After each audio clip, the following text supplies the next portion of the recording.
Hello ನಮಸ್ಕಾರ. ನಾನು ನಿಮ್ಮ ಅಮಿತಾ ಹೆಗಡೆ. ನಾನಿವಾಗ ಒಂದು ವಿಡಿಯೋ ಮಾಡ್ತಾ ಇದ್ದೀನಿ. ಈ ವಿಡಿಯೋದ ಉದ್ದೇಶ ಏನಂದರೆ, ನೋಡಿ, ನನ್ನ ಊರು ಶೆಟ್ಟಿಬೆಟ್ಟು ನಡುಮನೆ ನಮ್ಮ ಊರಿನ ಮನೆ ಹೆಸರು ಶೆಟ್ಟಿಬೆಟ್ಟು, ನನ್ನ ಊರಿನ ಹೆಸರು. ಇಲ್ಲೇ ನಾನು ಹುಟ್ಟಿ ಬೆಳೆದವಳು. ನಮಗೆ ಗೊತ್ತಿರಲಿಲ್ಲ, ಇಲ್ಲೊಂದು ಕಾಡಿತ್ತು. ಆ ಕಾಡಲ್ಲಿ ವನದುರ್ಗಾದೇವಿ ಇದ್ದರು ಅಂತ ನಮಗೆ ಅಷ್ಟಮಂಗಲ ಪ್ರಶ್ನೆಯಲ್ಲಿ ಗೊತ್ತಾಯಿತು.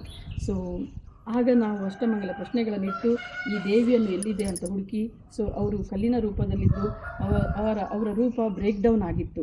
ಸೊ ಹಾಗಾಗಿ ನಾವು ಪದ್ಮಕಲ್ಲಲ್ಲಿ ತಾಯಿಯನ್ನು ಪ್ರತಿಷ್ಠಾಪನೆ ಮಾಡಿದ್ದೀವಿ. ಪ್ರತಿಷ್ಠಾಪನೆ ಮಾಡಿದ ಸ್ವಾಮಿಗಳು ಈಗಿನ ಪರ್ಯಾಯದ ವೇದಮೂರ್ತಿ ತೀರ್ಥ ಸ್ವಾಮಿಗಳು. ಸೊ ಅವರ ಆಶೀರ್ವಾದದೊಂದಿಗೆ ತಾಯಿ ವನದುರ್ಗಾದೇವಿ ಇಲ್ಲಿ ಕೂತಿದ್ದಾರೆ. ಸೊ ತಾಯಿ ಇದ್ದು ತುಂಬ ಥರದ ಇಲ್ಲಿ ವೈಬ್ರೇಷನ್ ಇದೆ. ನನ್ನ ಕೆಲಸಗಳು ತುಂಬ ಆಗಿದ್ದಾವೆ. ಹಾಗೆ ನನ್ನ ಬೆಂಗಳೂರು ಫ್ರೆಂಡ್ಸು, ಮಧುಗಿರಿ ಫ್ರೆಂಡ್ಸು, ಹಾಗೆ ನನ್ನ ತುಮಕೂರು ಫ್ರೆಂಡ್ಸು ತುಂಬ ಜನ ಬಂದು ಅವರವರ ಪ್ರಾರ್ಥನೆಗಳನ್ನು ಸಲ್ಲಿಸ್ತಾ ಇದ್ದಾರೆ. ಇವತ್ತು ಒಂದು ಪ್ರಾರ್ಥನೆ ಬಂದಿದೆ ಗುಲ್ಬರ್ಗದಿಂದ. ನಮ್ಮ ಪರಿಚಯದವರೊಬ್ಬರು ಗುಲ್ಬರ್ಗದಲ್ಲಿದ್ದಾರೆ.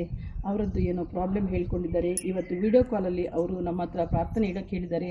ಪ್ರಾರ್ಥನೆಯನ್ನು ಈಡೇರಿಸ್ತಾಳೆ 48 ದಿವಸದಲ್ಲಿ. ನಂಬಿಕೆಯೇ ಶಕ್ತಿ, ಶಕ್ತಿಯೇ ನಂಬಿಕೆ. ಈ ತಾಯಿ ನಮ್ಮ ಜೊತೆ ಶಕ್ತಿಯಿಂದ ಕರ್ಕೊಂಡೋಗಿ 7,000 ಕಿಲೋಮೀಟ್ರ್ ನಾವು ಹೋಗಿ ನಮ್ಮ ತಾಯಿನ ಕರ್ಕೊಂಡು ಕಾಶಿ ಯಾತ್ರೆ ಮಾಡಿ ಬಂದಿದ್ದೀವಿ. ಸೊ ನಮ್ಮ ಜೊತೆ ಯಾವುದೋ ಒಂದು ಶಕ್ತಿ ಬಂದಿತ್ತು ಅಂತ ಎಲ್ಲರೂ ಹೇಳಿದರು. ಆ ಶಕ್ತಿನೇ ನನ್ನ ವನದುರ್ಗಾದೇವಿ, ನನ್ನ ಉಸಿರು ವನದುರ್ಗಾದೇವಿ. ಸೊ ನೀವಿಲ್ಲಿ ಬಂದು ನಿಮಗೆ ಅನುಭವಿಸಿದರೆ ಗೊತ್ತಾಗುತ್ತೆ. ಇತ್ತೀಚೆಗಷ್ಟೇ ಒಬ್ಬರು ಜ್ಯುವೆಲರಿ ಶಾಪ್ ಓನರ್ ಬಂದಿದ್ದರು.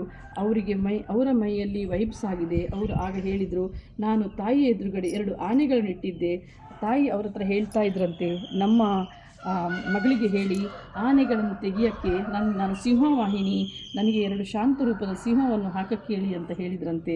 ಸೊ ಈಗ ನಾವು ಅದಕ್ಕೆ ಸಿಂಹ ಹಾಕೋಣ ಅಂತ ಅಂದ್ಕೊಂಡಿದ್ದೀವಿ. ನಮ್ಮ ಕ್ಷೇತ್ರ ಅಭಿವೃದ್ಧಿ ಆಗಬೇಕು. ನಾವು ನಿಮ್ಮ ಹತ್ರ ಎಲ್ಲ ಹಣ ಕೊಡಿ, ಹುಂಡಿಗೆ ದುಡ್ಡು ಹಾಕಿ ಅಂತ ಏನೂ ಯಾರ ಹತ್ರನೂ ಕೇಳಲ್ಲ.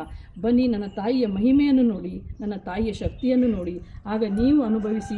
ತಾಯಿಗೆ ನಿಮ್ಮ ಬಳಿ ಶಕ್ತಿ ಎಷ್ಟಿದೆಯೋ ಅಷ್ಟು ಅವರಿಗೆ ಪೂಜೆಯ ರೂಪದಲ್ಲಿ ಅವರಿಗೆ ಡೈರೆಕ್ಟಾಗಿ ನೀವು ಪೂಜೆ ಮಾಡಿಸ್ಕೊಳ್ಳಿ. ನಿಮ್ಮ ಹರಕೆ ಅಷ್ಟೇ. ನವರಾತ್ರಿ ಎಲ್ಲರೂ ಈಗ ನಾಡ್ದು ನವರಾತ್ರಿ ಪೂಜೆ ಎಲ್ಲರೂ ಬುಕ್ ಮಾಡ್ಕೊಂಡಾಗಿದೆ. ಅವರವರ ಕೆಲಸ ಈಡೇರಿದವರು 9 ದಿನದ ನವರಾತ್ರಿ ಪೂಜೆಗಳು ಬುಕ್ ಆಗಿದೆ. ನವರಾತ್ರಿ ಪೂಜೆಗೇನು ಅಷ್ಟು ಖರ್ಚಾಗಲ್ಲ. ಅವರೇ ಹೂವು ಹಣ್ಣು ಎಲ್ಲ ತರ್ತಾರೆ. ಭಟ್ರಿಗೇನೋ ಅವರ ಕಿಂಚಿತ್ತು ಕಾಣಿಕೆ ಕೊಟ್ಟು ಪೂಜೆ ಮಾಡಿಕೊಂಡು ಹೋಗ್ತಾರೆ. ಕೆಲಸಗಳು ಈಡೇರಿದಾಗ ನೀವು ಮಾಡಿ. ನನ್ನ ವನದುರ್ಗಾದೇವಿ ಇದು ನಮ್ಮ ವನದುರ್ಗಾದೇವಿ ಆಗಲಿ.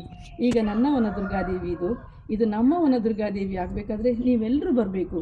ನೀವೆಲ್ಲರೂ ಕುಟುಂಬ ಸಮೇತ ಬಂದು ನಿಮ್ಮ ಇಷ್ಟಗಳನ್ನು ಈಡೇರಿಸಕ್ಕೆ, ಅದು ಎಜುಕೇಷನು, ವಿದ್ಯೆನೋ, ಕೆಲಸನೋ, ವ್ಯವಹಾರನೋ, ಮಕ್ಕಳಾಗಬೇಕು, ಅಲ್ಲ ಮದುವೆ ಆಗಬೇಕು, ಅದು ಏನಾಗಬೇಕಂತ ನೀವೇ ಡೈರೆಕ್ಟಾಗಿ ತಾಯಿ ಹತ್ರ ಮಾತಾಡಿ.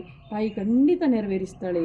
ಇದು ನನ್ನ ಅನುಭವ, ನನ್ನ ಗೆಳತಿ ಮೀನನ ಅನುಭವ, ನನ್ನ ಫ್ರೆಂಡು ಗುಲ್ಬರ್ಗದಲ್ಲಿ ಇವಾಗ ತಾರಕ ಅಂತ ಫೋನ್ ಮಾಡಿದ್ರು, ಅವರ ಅನುಭವ, ಮಧುಗಿರಿಯವರ ಅನುಭವ, ತುಮಕೂರಿನವರ ಅನುಭವ, ಇಲ್ಲಿ ಬಂದವರೆಲ್ಲ ಅವರ ಅನುಭವಗಳನ್ನು ಹಂಚಿಕೊಳ್ತಾ ಇದ್ದಾರೆ.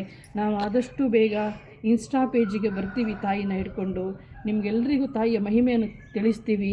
ಸೊ ನಾನು ಇಷ್ಟು ಹೇಳ್ತಾ ನಿಮಗೆಲ್ಲರಿಗೂ ಒಳ್ಳೆಯದಾಗಲಿ. ವನದುರ್ಗಾದೇವಿ ಸರ್ವೇ ಜನ ಸುಖಿನೋ ಭವಂತು ಮಾಡಲಿ ಅಂತ ನಾನು ನನ್ನ ಮಾತುಗಳನ್ನು ಮುಗಿಸ್ತಾ ಇದ್ದೀನಿ. ಜೈ ಹಿಂದ್.